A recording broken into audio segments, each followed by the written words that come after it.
ఇక్కడ ప్రజావాణిలో మనము సమాచార హక్కు చట్టం కింద ప్రభుత్వ ఖర్చులు ఏ రకంగా పెడుతుందో తెలుసుకునే ప్రయత్నంలో భాగంగా ప్రజావానికి వస్తే ఇక్కడ ఒక బాధితుడు వచ్చాడు. తన బాధ ఏందో తెలుసుకునే ప్రయత్నం చేశాము. తన పేరు డప్పు స్వామి. 1998 నుంచి మరి తెలంగాణ ఉద్యమం కోసము పోరాడుతున్న వ్యక్తి అంట. ఆయన కూడా వచ్చిండు ప్రజావానికి. మరి ఏ సమస్య మీద వచ్చిండో ఒకసారి తను వివరిస్తాడంట. తన మాటల్లోనే తెలుసుకునే ప్రయత్నము చేద్దాము. చెప్పండి మీరు.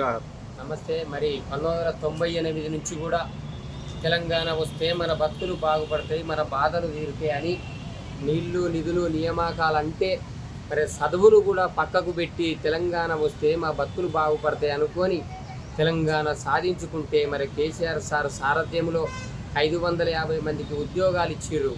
నిజమైన కళాకారులను బయటపెట్టినటువంటి కేసీఆర్ ప్రభుత్వాన్ని ఎన్నోసార్లు అడిగినాం, అయ్యా తెలంగాణ కోసం మేము కూడా కొంతమంది ఉన్నాం బయట, తెలంగాణ కోసము సకల జనుల సమ్మె, రైలు రోక, రాస్తా రోక, వంట వరకులలో కీలకంగా ఉండి మరి మిలియన్ మార్చిలో నా చేయి కూడా తిరగడం జరిగింది. మరి అప్పుడు కానీ డబుల్ బెడ్రూమ్ కోసం దరఖాస్తు పెట్టుకున్న ఆ రోజులలో ఇయ్యలేదు. ఇటు 550 మందికి ఉద్యోగాలు ఇస్తే కొంతమంది కళాకారులకు రానటువంటి వాళ్ళకు కళాకారులకు నౌకరీ అని అడిగితే ఆ నౌకరీ కూడా ఇయ్యలే ఆ ప్రభుత్వము. మరి రేవంత్ రెడ్డి సార్ గారి సారథ్యంలో మా ప్రభుత్వం వస్తే మీకు న్యాయం చేస్తా అని చెప్పడం జరిగింది. రేవంత్ సారు అయ్యో ఉద్యమ గాయకుల బాధను చూడండి sir, Revanth sir sir CM గారు తెలంగాణ కోసము కాలికి గజ్జె గట్టినమయ్యా, తినడానికి నీళ్ళు తిండి లేక పాటలు పాడితివయ్యో, కేసీఆర్ సారు మోసము చేసిందో,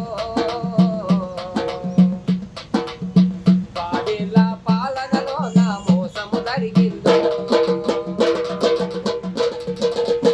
చెయ్యి గుర్తొస్తే బతుకు మారుతదాని సోనియమ్మ తెలంగాణ ఇచ్చింది, సంబురపడ్డము సారు ఓ ముఖ్యమంత్రి సారు, ఉద్యమం పేరున్నోళ్ళకే వాళ్ళు చూడు ప్రోగ్రాములు ఇస్తున్నారు, తెర మీ దృష్టికి తీసుకొస్తున్న చూపెళ్ళి సారు,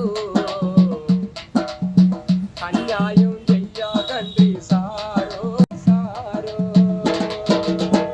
ఇల్లొత్తిన పిల్లలు భార్య తిరిగి వస్తాదంటుండ్రు,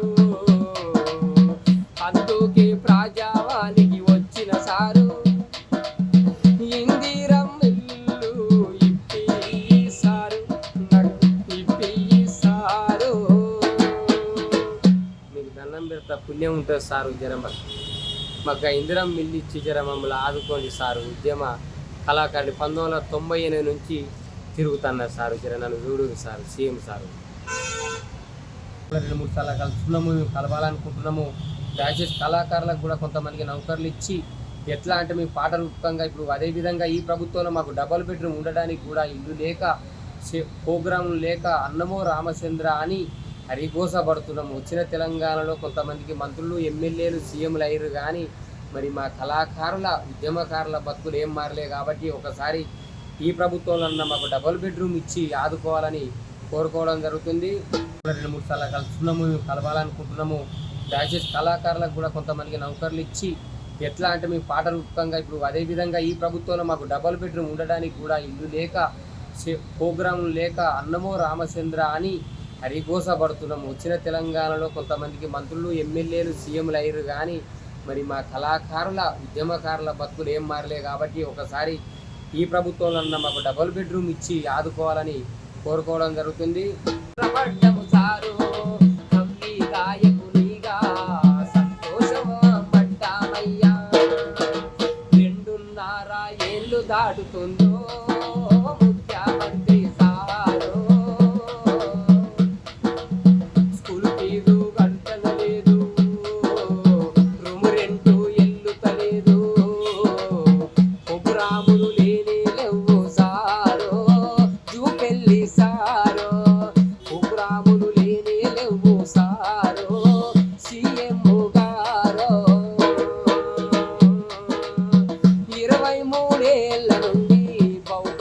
సాగారులోన వారాసి కూడలోన హైదరాబాదులోన ఆ పక్కన ఓయు ఉంటది సారో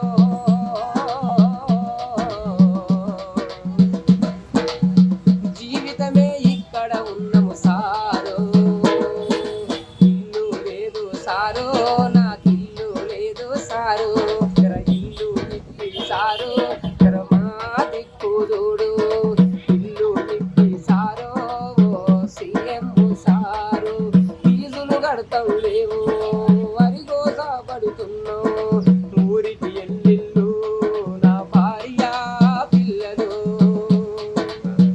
ఇల్లుంటేనే వస్తానంటల్లు నా బాధలు చూడాలే సీఎం